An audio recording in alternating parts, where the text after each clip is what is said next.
причинява това. Много добре знае, че не го понасям и че въобще не се разбирам с него. Винаги, когато дойде, винаги ми се прави на умники, винаги ми казва какво да правя. Ама какъв е той? Той не ми е никакъв. Стига, върни се, нищо не е станало. Какво е станало? Не съм казал, че ще дойде Владо тук. Ма за какво трябва да те питам? Аз не мога да те питам какво да правя с моя живот. Няма да радва, вие двамата, тримата сте си заедно. Ти, Калина и Владо заедно, щастливи заедно. Владо се държи много добре, и с тебе. Ма той не ми е никакъв. Какво значи? Той се държи... Не мога да живея с човек, който мрази, аз не го понасям. Никой не е казал, че ще живееш. Ма той ще дойде, със сигурна съм. Щом сте се събрали, ще дойде, убедена съм. Престани, къде?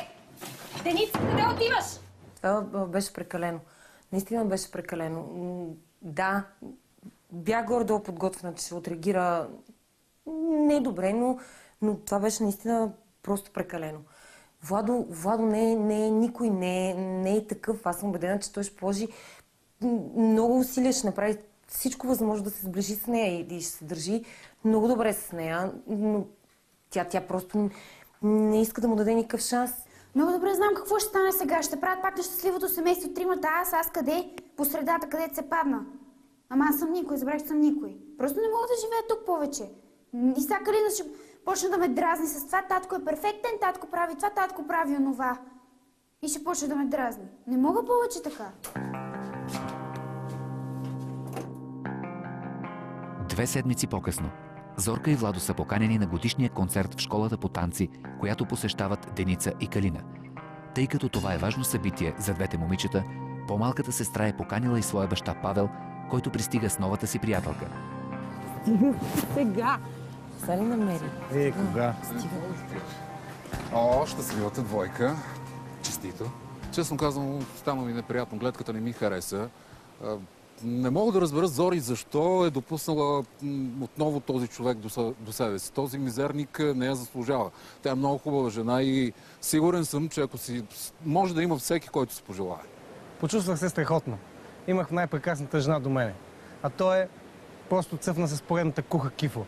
Престани с твоето парадиране! Престани с това парадиране! Мога го и го правя, това е положението. Добре, всички, целият свят разбра, че го можеш. Окей, добре. Айде, Владо, айде, моля ти се. Вътре. Идвайки тук, нямах такива намерения да правя скандали и така нататък, но неговото поведение, провокиращото му поведение ме изкара извън нерви. 5 дни по-късно. Заради изпукана тръба, квартирата на Владо трябва да се опразни и санира. Тъй като няма къде другаде да отиде, Зорка му предлага временно да се нанесе при нея и при децата. Дали обаче това ще се хареса на всички? Какви сте кашони? Да, що? Дали идва за няколко дена? Дени, моля те, не се излагай. Какво да Всеки има нужда от личните си вещи. Нали идваш за 2 дена? Какви са тия кашони? Моля те, дай се по-прилично. Ама какъв ти е проблема? Какъв ми е? Той се нанаси тука. Мене някой питал ли ме? Не, кой ще пита? Аз кой съм в това семейство? И аз съм човек. Мене никой не ме е питал. Дени, моля те. Дени, влизайте. Сам като си представя тук, че ще закусва с нас, ще яде с нас. Вечеря, сутрин, обяд. Какво е това нещо? Аз не мога да си го представя. Ще се легават с мама, но правда ужас, не мога да си го представя това нещо. Знам, че ситуацията е много сложна за Дени, но не мога да оставя Владо на улицата. В крайна сметка той има нужда в момента от мене, има нужда да му помогна и в случая Деница трябва да се съобрази.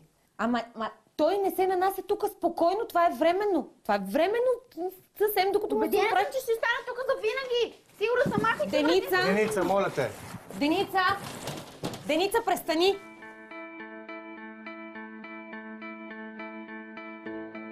Два дни по-късно Зорка изглежда доволна от взетото решение и бърза да се похвали на своята колежка.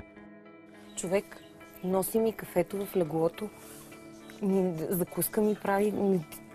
Ти просто не можеш да си представиш какво отношение. Аз не съм се чувствала така от 15 години. Ама все пак тя е дете, постави се на нейно място. Това не е нейният татко. Не е нейният татко, той се държи перфектно с нея. Просто тя е много голям инат. Разбираш, смисъл, аз разбирам, знам, че все пак ревнува, нали, това е бащата на сестра, но той наистина се държи перфектно. Какво правите? Все пак е дете. Зори, какви ги вършиш, бе?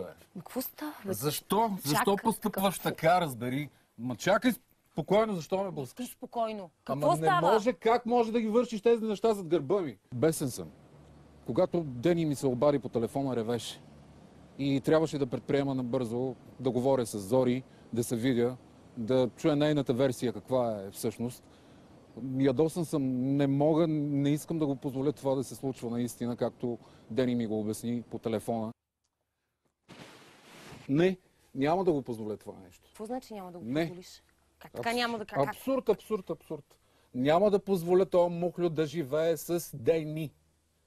В противен случай си я взимам. Ти си я взимаш. Взимам си я, да. Ти си я взимаш. Да, ще живее при мен. Ти, който Абсолютно. 15 години не знаеш, че имаш дете.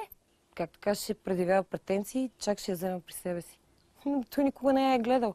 И при кой ще я вземе? При приятелката си.